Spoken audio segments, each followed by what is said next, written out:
Take it easy. Take it easy.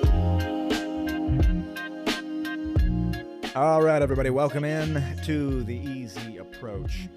As always, I'm Nate, and I am joined today by Tony Zuma and Canaan Evans. Woohoo! Thank you, everyone, for joining us today. We're looking forward to this conversation as always. Canaan, how are you doing? Well, I'm doing particularly well right now. I have some espresso in front of me, and I went through the effort of making it really fancy and nice just this one time, and I'm enjoying it quite a bit. It's going to be a good conversation over coffee. Yeah. Is coffee overrated or underrated, right, Nate? Underrated, highly underrated, Yeah, or maybe yeah. appreciated. Yeah. Just somewhere in the middle. Correctly There rated. you go. That's- yeah. I'm whelmed by it. Whelmed. Yeah. Unfortunately for me, I'm about 38 minutes past where I allow myself to drink coffee in the day, because otherwise I might have trouble sleeping. You'd think that having espresso every single day, like without fail, would make me resilient, build up that but resistance. instead it has just made it so if I have it past 2 p.m., I just straight up That's might not funny, sleep. man. So going off of what you guys just said, with the underrated, overrated thing, that's our topic. That's our framework today. We are doing an underrated, overrated on what we're calling the sacred cows of Christianity, or of modern Christianity.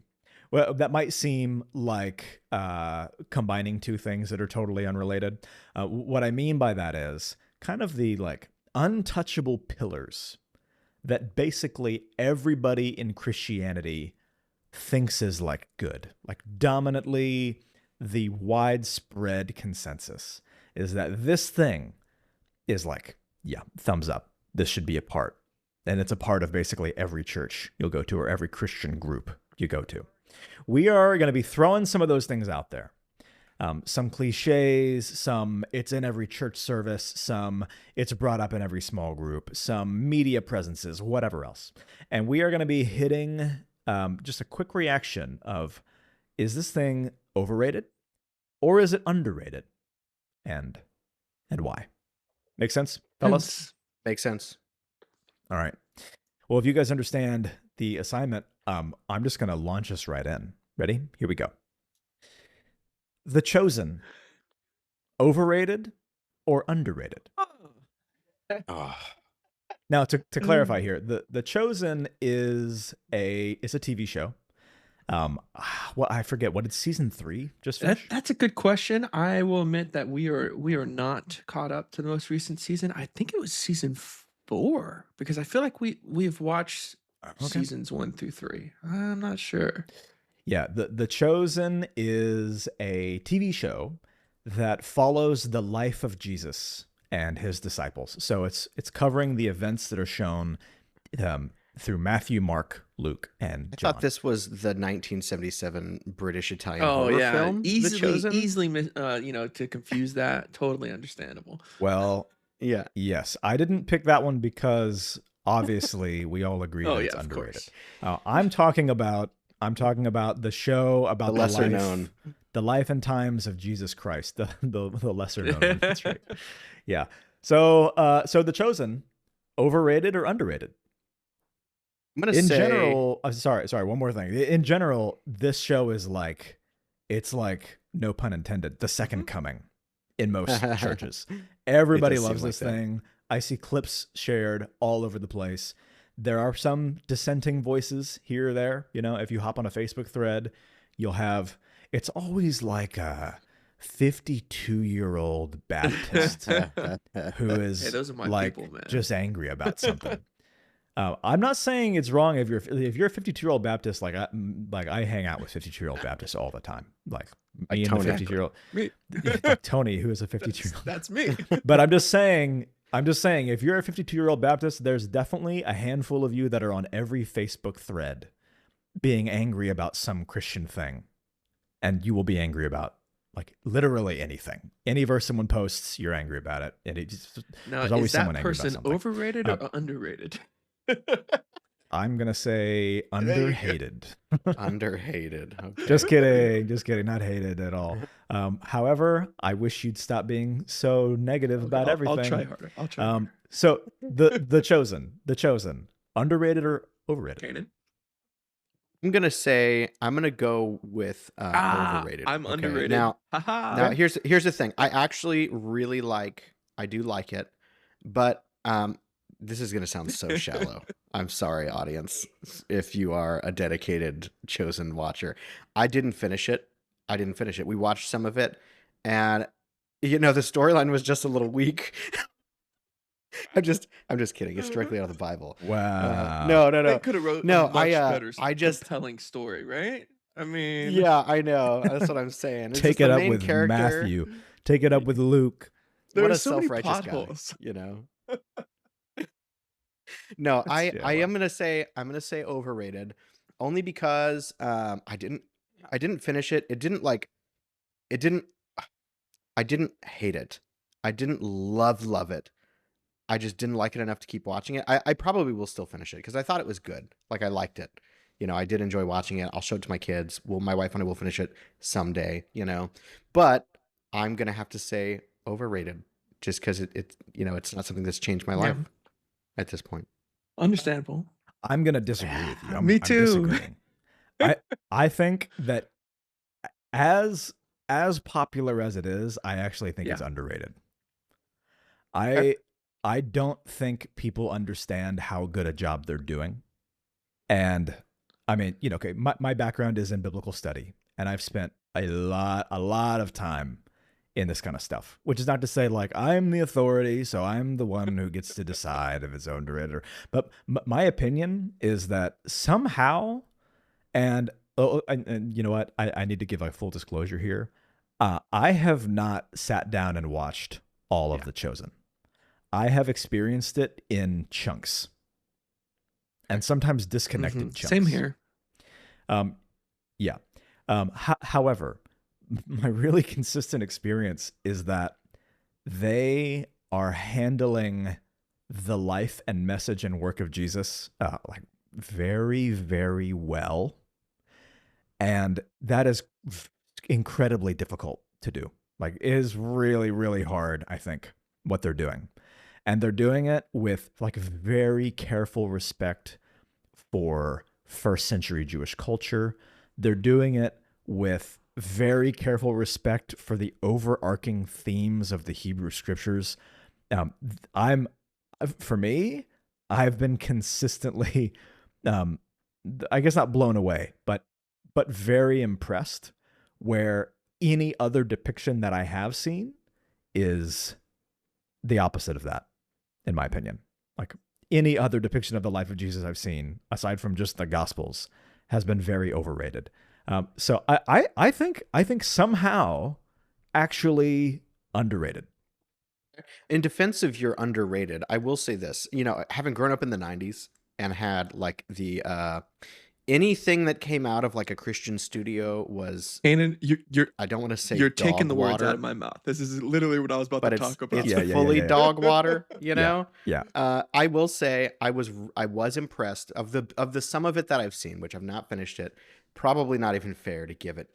For all you people shouting at me at home, probably not fair to say overrated, okay? But I will say I was impressed with the quality. Like, it's hard to do that, right? Unless you really know what the heck you're doing in terms of quality. And it did. I was like, there was no part where I was like, dang it, this is just like the quality is distracting, right? It's all seems very good quality. So I can appreciate that. Yeah. I can. Yes, and I'll throw in one more thing that has made it impressive to me. Obviously, you can't just adapt Matthew, Mark, Luke, and John. You can't just do it because it's not made in a screenplay form, and it's very not screenplay friendly. The entire Bible is very not screenplay friendly.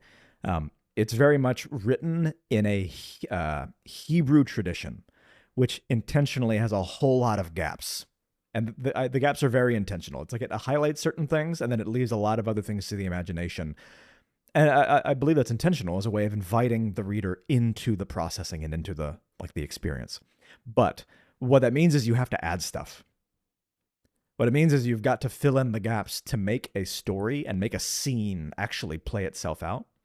And what they've added, like by no means am I like, yes, all of this is perfect, because it's not going to be that way at all. I refused to take in any amount of The Chosen for a while because I was like, I'm just going to cringe through the entire thing. I'm going to hate it. It's going to be miserable.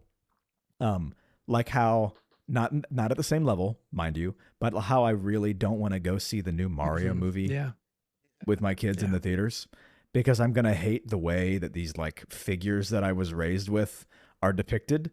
I hate Illumination Studios with a deep burning passion. Strong words. Strong words. You want to talk about theological hot takes? Illumination Studios is the devil. Oh my. No. But I refused to watch The Chosen for a while because I knew I was going to hate it.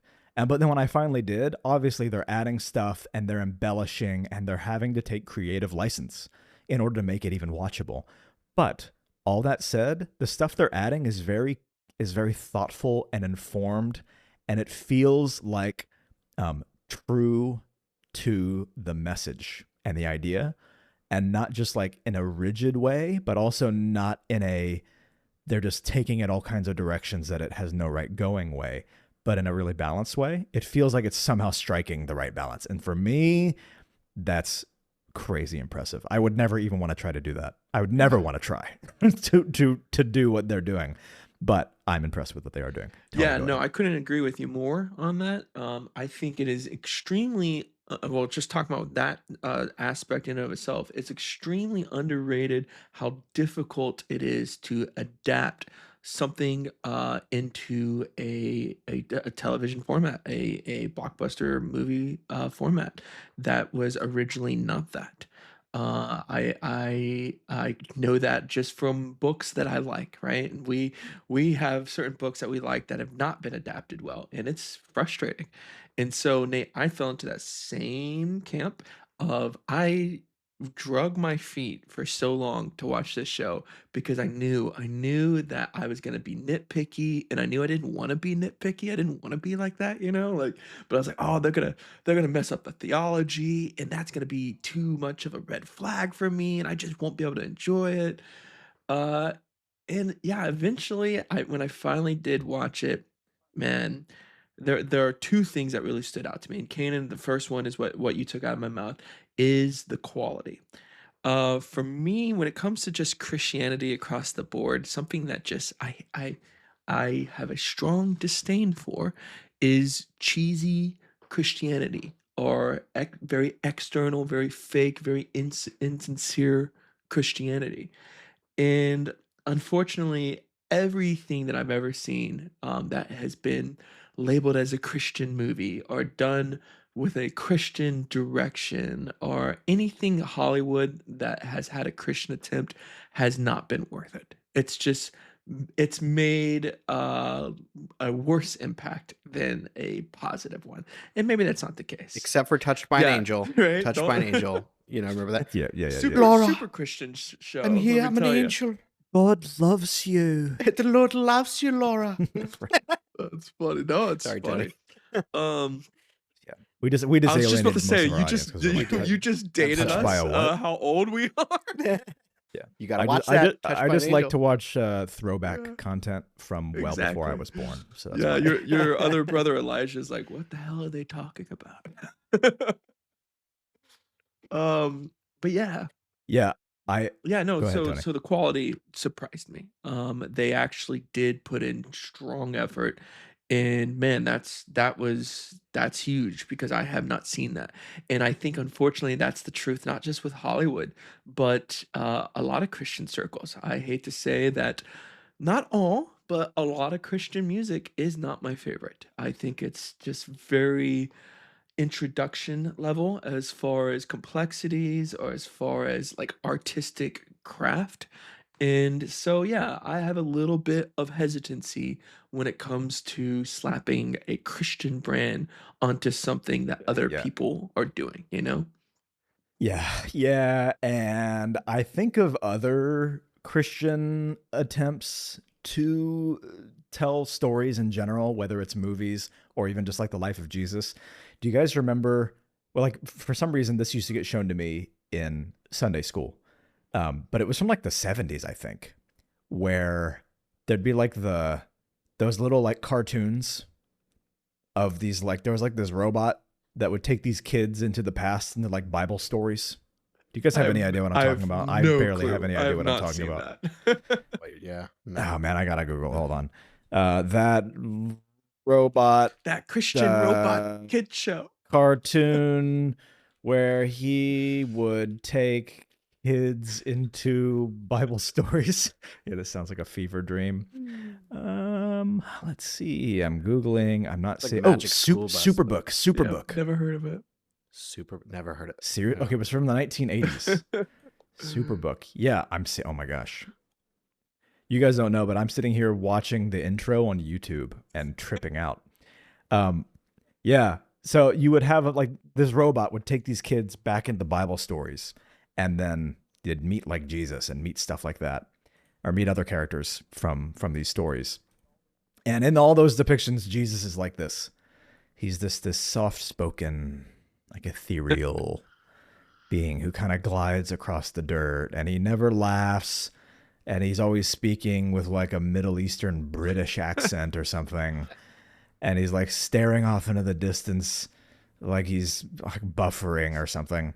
And then the disciples are just like all struck looking yes men all around him.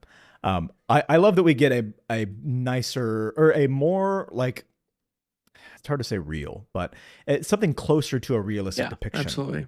Where you have, it's like a Jesus who's dancing at weddings and he's making jokes and he's getting physically exhausted and he's bantering with his friends.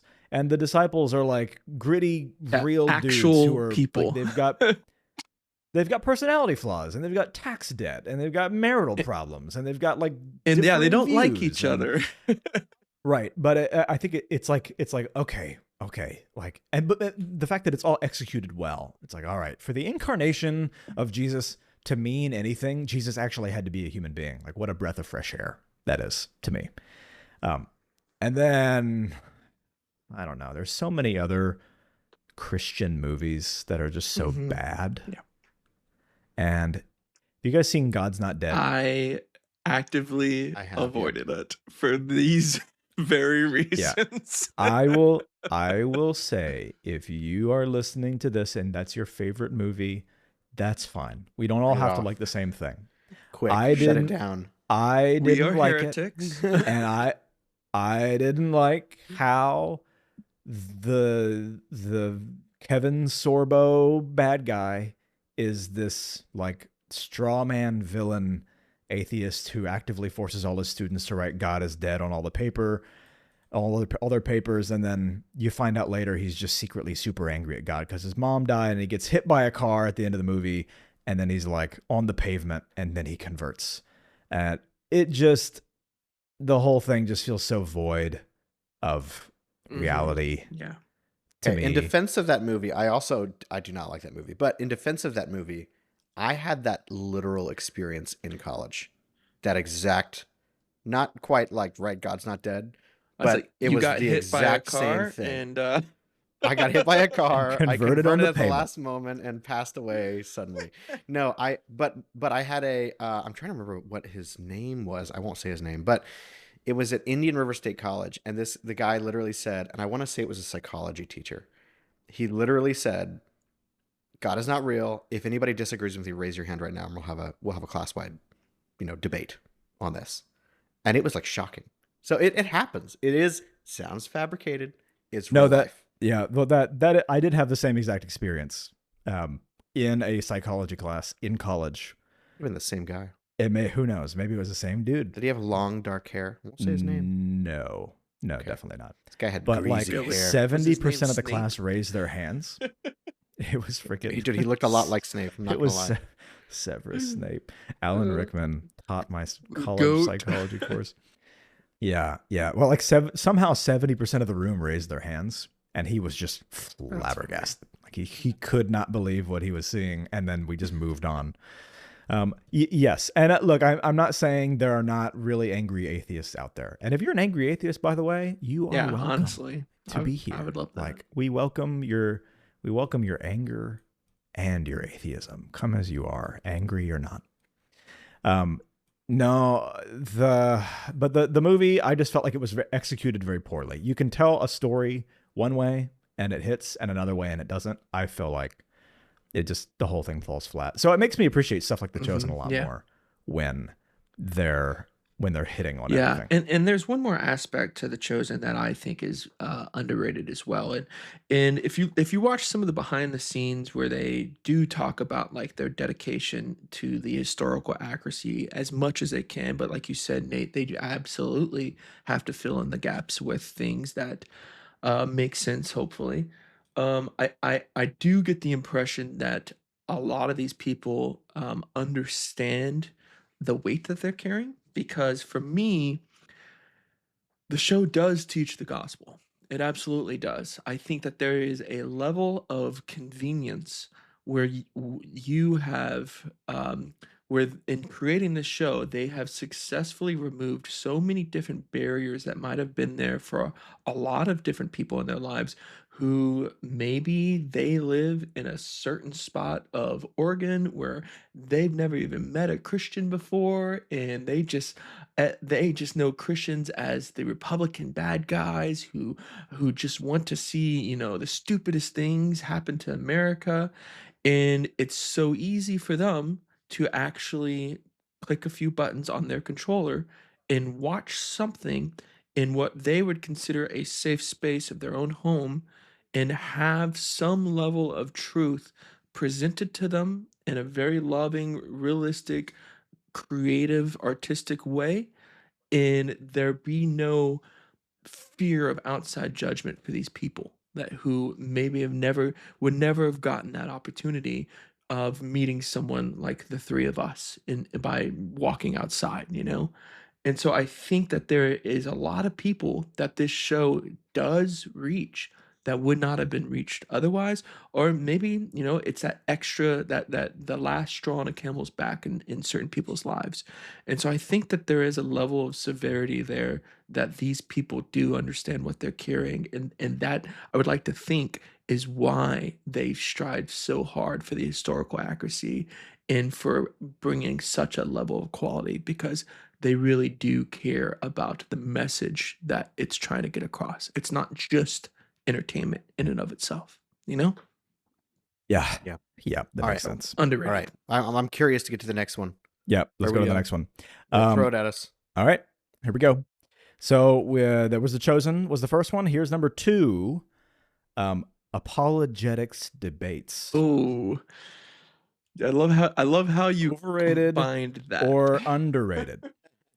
Apologetics debates. And just to be clear, apologetics is the practice or the endeavor to defend the Christian faith via logic and ideas, to provide a defense. It comes from this Greek word apologia from 1 Peter chapter 3 that Peter uses, and Paul uses it in other places as well. But the idea is studying the faith and studying the world to be able to provide a rational defense of the validity and the consistency of the Christian faith and of the Bible, and so on and so forth. So apologetics debates, especially like showing up to a college campus and debating people, and like the YouTube clips and the social media movement that's gotten really big over the last handful of years.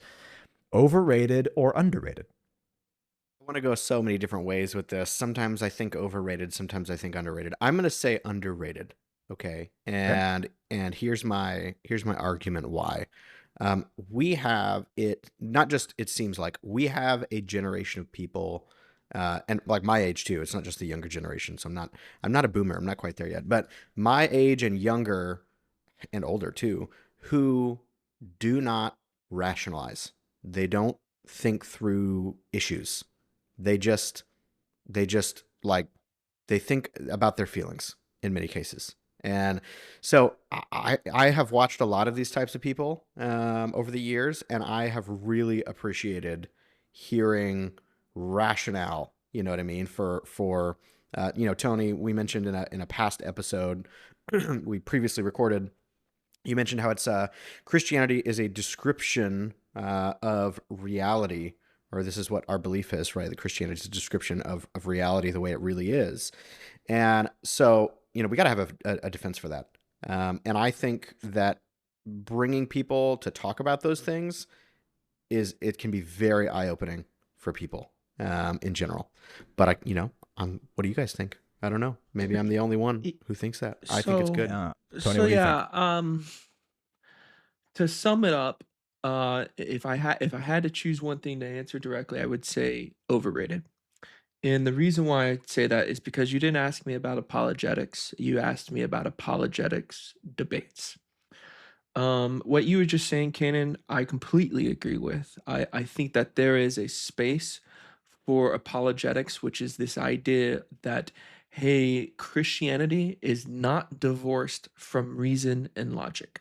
I know that that is maybe this is an anecdote that a lot of Christians subscribe to, but you don't really have faith if you need reason to have your faith. Like faith is the absence of reasoning, and so I don't believe that at all. I am a strong believer that faith is not the same thing as blind belief.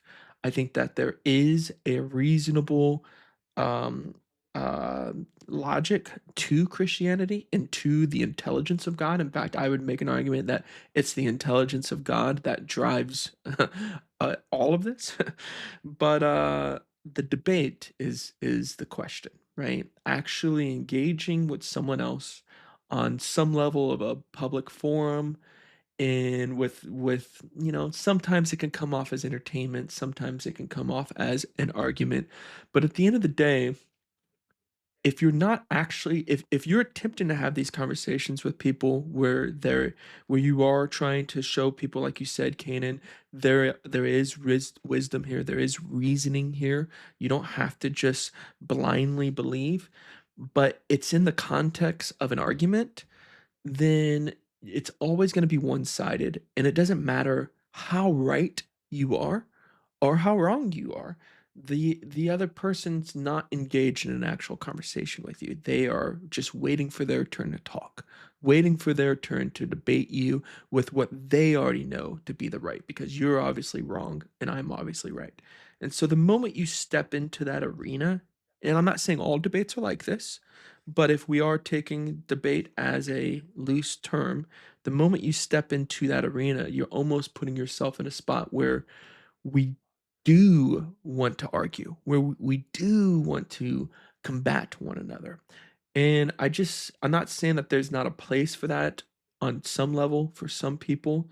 I'm not saying all debates are bad, but I personally feel that they are overrated.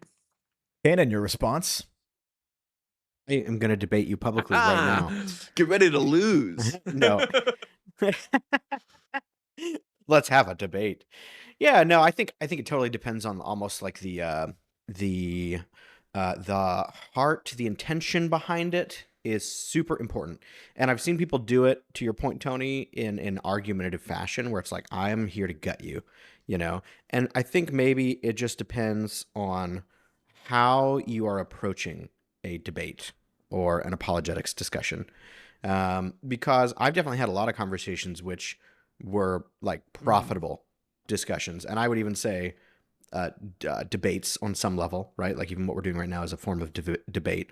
But it all depends on how you're approaching that conversation. And if somebody's coming to you in good faith, or if you're going to them in good faith, that it's like, hey, we're just having a discussion. It's just like, this is so core to being able to argue without hating somebody's guts is insanely important. And I feel like that's so rare we've lost in that. today's society. Absolutely. We've lost that as a culture, but like for thousands of years, we've, first world countries have used debate to come to really important conclusions about reality, And I think when you allow yourself to do that in a non-offending and non-offensive way, like you can actually have profitable discussions. I think it's so much of that is lost to our culture because everybody's just so easy to be Yeah, offended, absolutely. you know?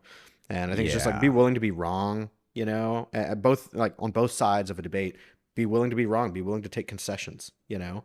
Yeah. Yeah, that's my I thinking. I am going to say overrated. And I think it has a lot to do with the arena in which apologetics debates typically happen.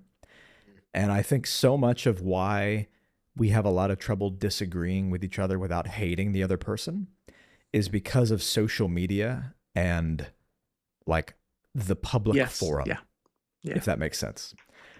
I think it's very, very hard to engage in a discussion or a debate in any public forum where eyes are on you without going for the kill and wanting to definitively win the conversation.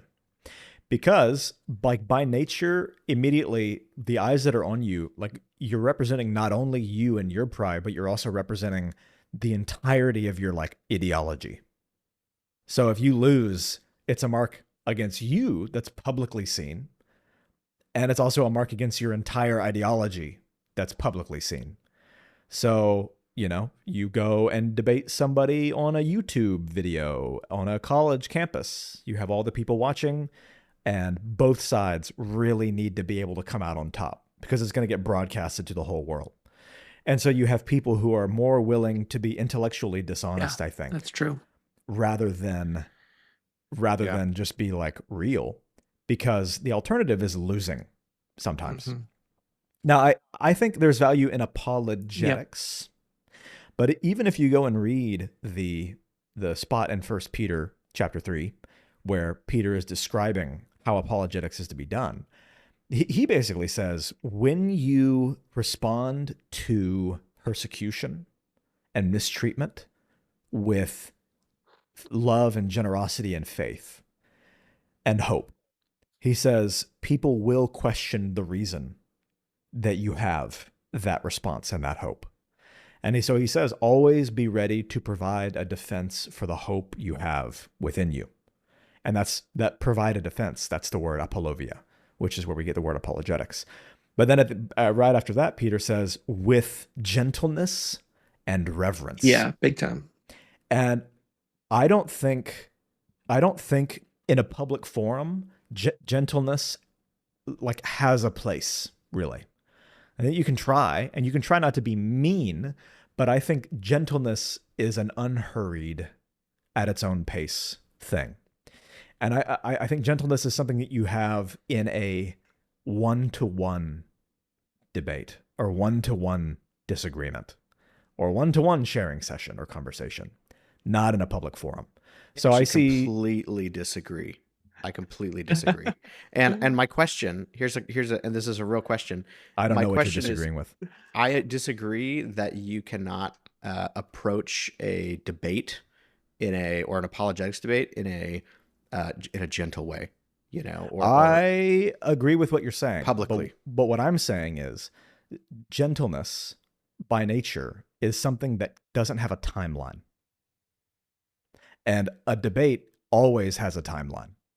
If I'm sitting down and talking with you privately one-to-one, we can go into all manner of other things because I'm very carefully weighing your heart. I think the word gentleness has everything to do with weighing the well-being and the heart of the person you're talking to. And you, in a debate, you have to not only weigh the person across from you, you have to weigh every single eye in the room, as well as the entire audience that goes out into the world around you. So I'm not saying it's impossible to be gentle with the person you're debating and to be kind. I think it is possible, and I've seen stuff like that. But I think the reason why so many people, whether it is someone more abrasive like Steven Crowder, he's not he's not a Christian apologist, but he goes and debates people. Whether it's Cliff, what's his face? I can't say his last name. Heinzness. I don't know. yeah. Whether it's the Cliff guy, whether it's Sam Shimon, whether it's whoever, who is like engaging in a public forum debate. I think the reason why you see kind guys like that, like Cliff, get frustrated and get harsher, and those debates often devolve into like the opposite of gentleness. Charlie Kirk, Yeah. rest in peace, Yeah. Charlie. But I think the reason why you often saw his debates devolve into the opposite of gentleness and the opposite of, according to Peter, the heart of apologetics, is because the nature of the public forum, I don't think it lends itself to that, of just weighing the heart of the person next to you. Is it impossible? I don't think it's impossible, because I've seen examples of it being done well. Same. Yeah, same. But it feels like to me it's a matter of time. Like if I'm scrolling through somebody's little feed, I'm going to see them be abrasive and be shut you down and whatever else. And that is like pretty far from the heart of apologetics, according to Peter. Now. Does that mean there's no, in my opinion, does that mean there's no place for public forum debate? Definitely not. I think there is a place. I think there is, because I do think we have a reasonable faith. And I do think it's important to have those things out there. I think maybe the ideal scenario is, I saw recently, I forget his name, Alex something. He's got a YouTube channel called The Cosmic Skeptic. Oh, He's yes. an Alex atheist. O'Connor. He's one of my Alex favorite O'Connor. debaters who's not a Christian. Yes. He's not a Christian. He genuinely engages with a whole bunch of different love him. ideas. Yes. And he doesn't do a whole lot of like obviously it's a YouTube video, so it is a public debate in a sense. But I would encourage you guys to go watch his debates with John Yes. Lennox. John Lennox is a Christian apologist, but their conversation, like it's just them two in love a it. room. And yes, there is a camera, but it's just them two in a room, and I think it's so humanizing when it's just you and a person in a room. That's so true. Like I'm so And- sorry, Nate. I can't. No, you're put fine. as Yeah, go much. I can't put more emphasis on it than you are, because I literally was just listening to what you're describing. I was just listening to them yesterday again. And it's so true. What Nate is trying to describe here, that it's not. These two people have created a dynamic where it's not two people trying to win a fight. They're not having an argument. There's a level of genuine curiosity for both of them, and there's such a level of respect, and it's not in front of an audience. It really is just the two of them in a room. And I that's one of the reasons why I jumped in and needed to say, like, I have such a high level of respect for someone like Alex O'Connor, because of those methods that he intentionally chooses, where he doesn't take the path that a lot of new atheists used to take, where they were very argumentative, very much, oh, you're a Christian, oh, you should be embarrassed. That's not, he's not trying to dehumanize a fellow human being. He's truly trying to get to the bottom of something. And just because he doesn't fully agree with some of the things I agree with, doesn't mean that his approach is wrong. We have the same approach, and I want that approach for everyone. Be genuine, get to the bottom of it, have doubts, have questions. Those are all great things, and I love seeing that in Alex O'Connor. But go back on, Nate. I'm so sorry. Yeah, and I'll wrap up, because I've been talking here for a minute, but I'll just wrap it really quickly by saying I think the most fruitful instances or manifestations of apologetics, based on the way Peter describes it in 1 Peter chapter 3, I think they happen when you can strip away the social pressure to be right, and then just engage with someone at a human So true. level. Where if they can see you as a human and see that you value their humanity, and then like, I think that's what opens up the door for someone to actually listen. So I'm going to say overrated, because I think there is good that comes from apologetics debates and the big social media movement. And I also think there's bad. And I think apologetics, if done correctly, there's only good that comes out of it. Now, there's no such thing as an ideal world, at least not right now. And, maybe there's no such thing as the perfect apologetics, conversation. Um, but I do think a lot of apologetics in the way that it happens today, a lot of apologetics debates in the way that it happens so often on social media, has a good chunk of negative in with the positive. Mhm. Yeah. So that's my It is opinion. it is unfortunate that those little clips tend to be what is the modern day view of Yeah. apologetics. And I will say I've watched a lot of that type of content over the years, and it is the clips that you end up that get on your pushed on your feed because it's controversial material. Yeah, because And it's gotchas are Yeah, fun to clickbait. watch. yeah, anything that invokes an emotion, right? That's gonna get a higher place in your feed. But if you actually watch through some of those types of public debates, and I'm not a fan of the tearing Mhm. people down, but Yeah. I have seen a lot of those take place. And I will say, like, the other thing that I think of is Jesus, like his entire public ministry, it wasn't all apologetics debate, right? But a lot of it could be, you could put that label on it, Mhm. right? Especially when it came to the Pharisees and the Sadducees. You know what I mean? It was a level of debate, really, and they're trying to trip him up, and get him in trouble. It was his life depended on the debate in a sense, but you also had Paul, who was like the bastion, of course, of apologetics and apologetics debate in a public forum. And so I think it can be Yeah. done. I think it can be done and should be done, is what I'll say. And so overrated, underrated, I don't know. I would say personally underrated, but I think it just totally comes down to what is the real heart behind why you're doing what you're doing, because that comes off of Yeah. people. It does. Like Yeah. that Yeah. gets communicated no matter Yeah. what. And so, if you're doing it for the wrong reasons, bad Yeah. idea. Yeah. If you're doing it for the right reasons, that translates. That gets into people's soul. They know, you know what I mean? So if you're actually concerned about their well-being, as opposed to concerned about being right. And I've seen it done well and done wrong by Yeah. the same people, actually. Yeah. Used to watch a lot of Charlie Kirk.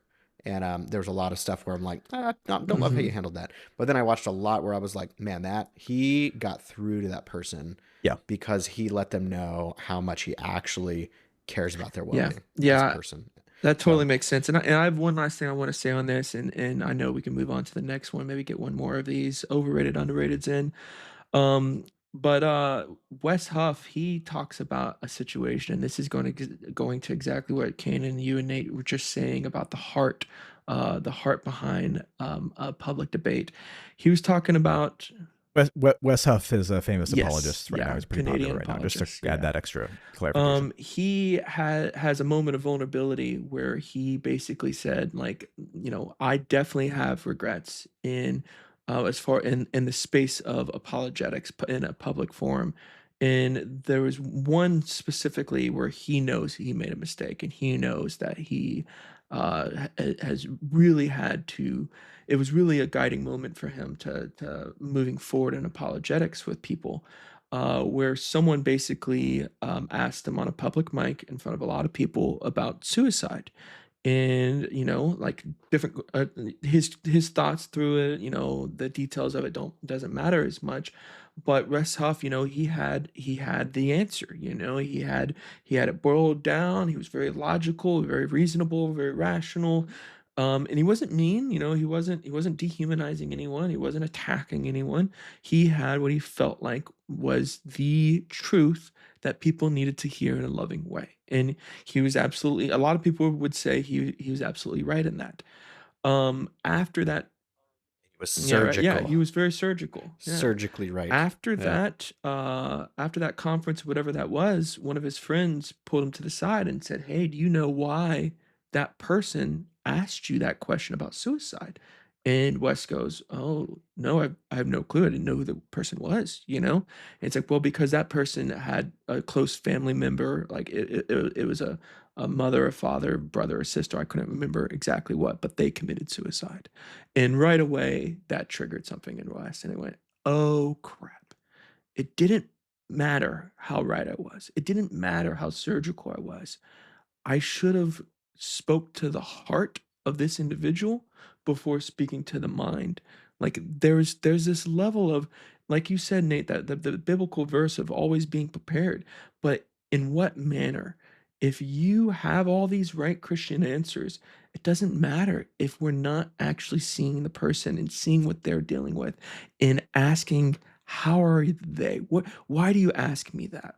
How are you doing? Yeah. And that combined with the reasonable, combined with a solid faith that's not blind belief, that is true Christianity. And I was so that was something that I was very impressed that Russ Huff was so vulnerable about that moment. Yep. And I want to throw something else out here because I'm curious what you guys think. Canaan, you mentioned when you were talking about the ministry of Jesus and even the life of Paul, you said that that even in Jesus' ministry, he would engage in, it's not apologetics exactly, but he would engage in debate. And then you said Paul is like the really big example of using like debating truth in that arena. What were you thinking of specifically with Paul? Because with Jesus, when I think of Jesus debating, he debated exactly one kind of people, and you brought it up. He debated religious leaders. He Yeah. debated Sadducees, which are they were the temple leadership. So you can think of them as like government leaders light, basically, underneath the Roman Empire. But they were like the powers that be of the temple in that that time in history. And then the Pharisees were kind of like the local spiritual leaders, spiritual authorities for the people. So Jesus would debate them. Yes. And if he was ever harsh, it was only ever with them. With sinners, he was not that way. And then even with like non-Jewish people, like when he engages with Pilate or different soldiers or other non-Jews, because he has a handful of moments where he engages with non-Jews, he doesn't engage in any kind of debate whatsoever. Yeah.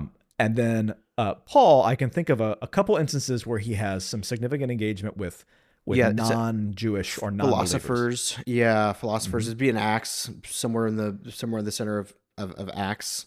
Yeah. I don't exactly know what chapter, but it's going to be probably at least Acts the parts 18. of- when yeah, he's somewhere in around there. Athens and he goes to the Yes. Areopagus, Mars Hill. That's I was gonna butcher the name, but yeah, that's kind of what I was thinking of. But I will say with the whole Jesus thing, it does seem like he engaged with people based on whether they were coming to him in good faith or in Mm. bad faith. I mean, obviously he knew Mhm. their heart, right? And so you had a lot of people coming to him in bad faith, and his responses were more Yeah, surgical. they were right? Maybe not more intentionally trying to surgical, but trick him up, like you said. yes, exactly. They were highly persuasive, right? Which is why I would say he's a genius teacher, right? He was highly persuasive, and also I wouldn't even say harsh, but like he just knew where people were coming at, what angle they were coming at from, and was able to kind of tackle each one by one. But yeah, that is what I was referring to, Nate, was in Acts with Paul, and obviously he's kind of the Christian face of making sure you have a defense, right? And making sure you know apologetics or can at least defend your faith on some level. Yeah, and Nate, you were asking, picking our brain on this, like where my mind goes to with Paul specifically, and I'd be interested in if this is within the same context of your question or not.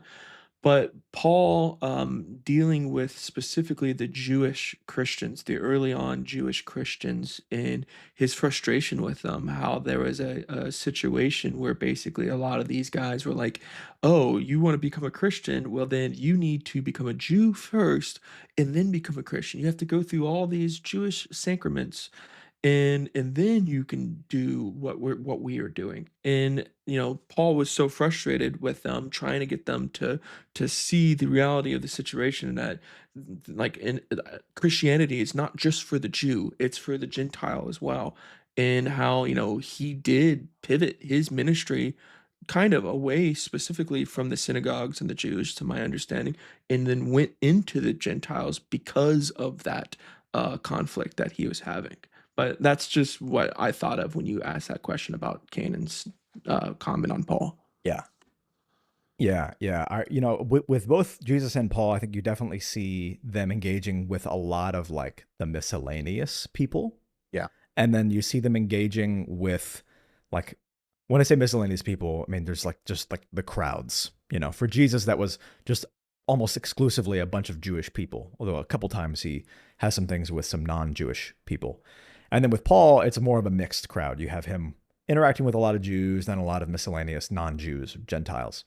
And then a few times you have like more heady people, like people who held other religious ideas or beliefs, like Yeah. Paul at Athens, going up to the Areopagus at Mars Hill and presenting his new idea to them to weigh or consider. And then with Jesus, you have him interacting with religious leaders and Paul a lot as well, like you were saying, Tony, where when Jesus gets harsh, it's with religious leaders and people who, and this is the thread that I see between the two of them. Jesus gets harsh when there are leaders within the self-proclaimed family of God that are leading the people into a Yeah, bad place, absolutely. leading the people into into a Mhm. lie or into a deception or into destruction. And that's how Jesus puts it, is they're leading you into Yeah, the destruction. abuse of their authority. Um, hmm And then Paul, it's the same thing. You almost never, like we tend to think of him as more harsh, but you almost never see him getting actually harsh, except you can see it in like the book of Galatians with that exact group that you were describing, Tony, where you have Jewish believers who are telling the Gentile believers that they have to follow the entire Old Testament Torah, the entire Mosaic law, in order to actually be a part of the family of God. And so Paul gets pretty harsh with them. But the thread I see there is people who are they're in positions of authority and Yeah. leadership within the family of God that are abusing or misusing their authority to Yeah. mislead or Yeah, they can misguide misguide people. 'em. Mhm. And I find it very, very interesting that I don't think there is an example in the life of Jesus or Paul or Peter of them like harshly debating non-believers on the Oh, idea. actually, I agree Yeah, with that's you. a great point. I think that I totally agree with you. I think though that like if public debate is synonymous with harshness, then yeah, I think you're right. I just don't think it has to be that way. I think there is a right way of publicly debating somebody, and still, exercising gentleness and kindness and all that. But anyways, I don't want to stay on it too long. We've got some time left. Any chance we could squeeze another one in? Yeah, quick one. Yeah, yeah, good talk. I can throw out another one here that hopefully would be faster. Let me see what the lowest stakes one would be. I could throw one in. You want me to throw one in? If you have a lower stakes one, all of mine It's very have low the stakes. Okay, yeah. Throw it. Yeah, Yeah, throw it out. okay. This is a cultural Christianity. This is a cultural Christianity one. Okay, people becoming an angel when they die. Okay, how about that? Yeah, so my Overrated, mind underrated. right away goes to Uh, previous podcast episodes that we have had, Nate. Was there an episode on this? I Pretty don't know. much, for the most part. oh That's man, that's I pretty mean, good. not this is this interesting. specifically, but it definitely is in the same context. Tony, go Yeah, ahead. so definitely overrated. Everyone has different theological beliefs. That doesn't mean that you're not Christian. You're just wrong, right? No. I say that to just be annoying, but at the end of the day, we really strongly believe in this idea that Christianity in this, and I really do hope to God that if you're listening to this right now, that um there's people listening who aren't Christian or they're not fully there. They're on whatever the journey looks like for them. And so we're very grateful that you'd give us some of your time. And if this is your first episode, we do encourage you to go back and listen to specifically when we were talking about the Heaven series. We had like a Hell series, but we were talking about heaven and rapture and end times a little bit and what it looks like to have the Garden of Eden, which is how things were meant to be in the beginning, how God's goal is to not only establish that garden on the earth, but inside of us. And so the idea that Christianity is not this external religion that's all about doing what you're supposed to do and all these other things that you do genuinely see in other religions, but it's about an internal change, an internal gradual development of our personalities, our characters, of growing day after day into becoming a better person who exists in this reality, causing the least harm possible. And what that looks like is the Garden of Eden being placed in our hearts.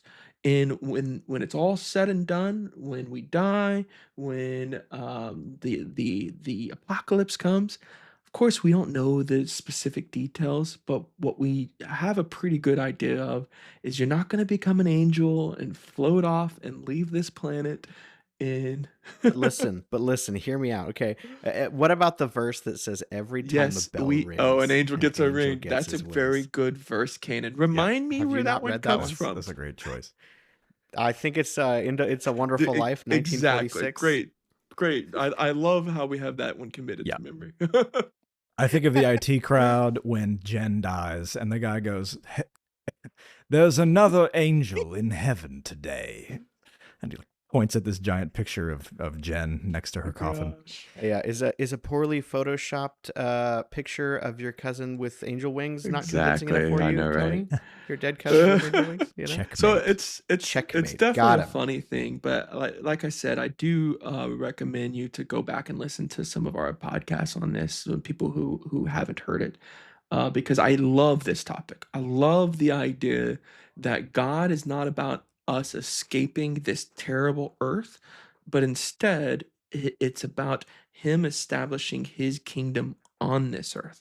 And the way He does that is not an external kingdom with castles and armies in the way that humans have done it, but instead conquering us from the inside out, showing us how to become better and better and live the way that He knows is best for us. That's what it looks like to be an angel on earth, I guess. I don't know. Yeah, And you're saying Underrated. He's For saying, sure. Absolutely. Tony went with overrated. To be clear, I Canaan, also where do went you stand on long-winded. your own? Apologies. Yeah, Where do yeah. you- I where do would. you It stand was on your own? mostly just a complete joke. Yeah, just a Obviously, joke. Yeah. overrated. Definitely overrated. Well, for sure. I'm gonna give two answers because on the A one contrarian hand, view. on the one hand, it is clearly overrated and ridiculous from a biblical perspective. That we would die and go be little angels with wings, little cherubs up in heaven the moment when we die. When we die, our vocation doesn't change according to the Bible. And here's the like the next level answer to give a really, really quick thing here. Angel, okay, the word angel means a vocation and not a description of your essence or of your being. So the vocation is a spiritual being that works as a messenger. That's what the word means. Is messenger. The word is what is it? Makarios? Hold on, let me double check the word real fast. You better not mess it up. It's super important to get right. I know. Okay, that's right. Okay, in Greek, that's where we get the word. In Greek is angelos, but in Hebrew, it's malak, which is the idea of something that is sent or carrying a message, something along those lines. So it's a vocation. It's like a job, a spiritual being that carries messages for God in between, God's space and our space. However, I'm just going to give this way too quick description. Tony, you're talking about our final identity and Eden coming to earth. Paul says, do you not know that we will rule with God in the new creation and that angels will be under our authority? And I'm paraphrasing what he said here, but to make it to the point. Our original vocation, according to Genesis 1, is to rule. We're made with the image of God, which is inherently ancient Middle Eastern ruling language. And then we're called to have dominion and to rule over the creation and to bring further order in creation. That obviously got super screwed up, but there's going to come a seed that's going to overcome, the serpent and all that stuff in Genesis 3, yada, yada, yada. There's this picture, this idea of the sons of God, who are like spiritual beings or angels or whatever else, all through the Hebrew scriptures. Then there's this thread of the Son of Man, which is like a descendant of human. But it's also this picture in Isaiah and in Daniel of this figure who's going to be a human who ascends to become a son of God, like a human who ascends to be like a spiritual being who's both human and a son of God in that sense, and who will rule at God's right hand. That's Daniel chapter 7. And then Jesus comes and unifies those visions and then invites us into the same destiny. So in that sense, underrated. That was pretty good. I did not expect that answer. 10 out of 10 would listen again. I'm not, and just to be clear, I'm not just like making crap up. That's a very real Hebrew scripture and then bleeding into the New Testament theme and idea that gets brought to its like final culmination in Revelation. But fellas, that's our 60-minute mark. We don't have time. We don't have nearly enough time. So, you know what? Good talk. That was a perfect one to end us on, Canaan. We only talked about a couple of these things, which means we're probably going to have to dip our toes back in this topic again. And personally, I really like the overrated, underrated format. I think it really lends itself to this whole thing. So, Tony, Canaan, thank you guys. As always, great conversation. Really nice springboard, again, of taking some fun stuff and then jumping into some heavier things. Thank you. That's why they call it the easy approach. Yep. So, y'all, thank you for joining us. And as always, take it easy.